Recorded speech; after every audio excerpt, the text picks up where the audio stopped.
Lena Horne was a civil rights activist and one of the first Black glamour girls in Hollywood.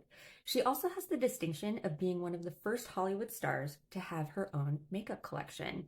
So let's talk about her perfume and her beauty products. First off, one of the first ever episodes of my podcast Storical was about Lena Horne, so if you want her full life download, listen to that. The link is on my profile. Thanks to a biography written by Lena's daughter Gail called The Hornes, An American Family, we know that perfume was tightly regulated when Lena was a child.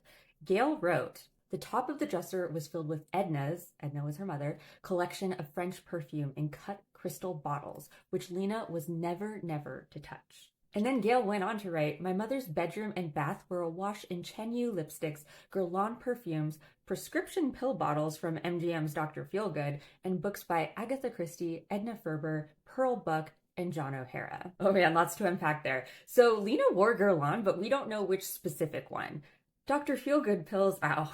The last mention of perfume that Gail included was about her stepfather Lenny's rules for her as a child.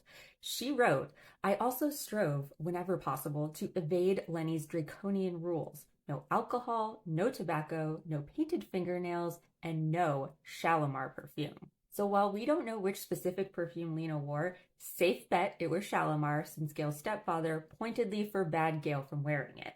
But that's not even the most interesting thing about Lena's beauty choices. As one of the first Black Hollywood stars, a shade of foundation by Max Factor called Light Egyptian was created for her, and it actually made her skin darker. In the 1950s, she gave her name to her own line of beauty products called Lena Horne Cosmetics. Gloria Swanson, the inspiration behind my perfume called Untamed Lady, was an investor. There was a perfume that was part of this collection. It was called Silver Sheen.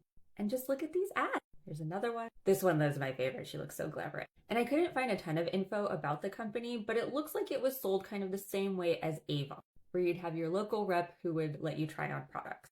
Now, Lena died in 2010, and in 2011, her personal effects went up for auction. Here's her collection of perfume bottles that went up for auction. If you'd like to learn more about Guerlain perfumes, check out the Guerlain playlist, and you can find more perfume stories from old Hollywood at the playlist below.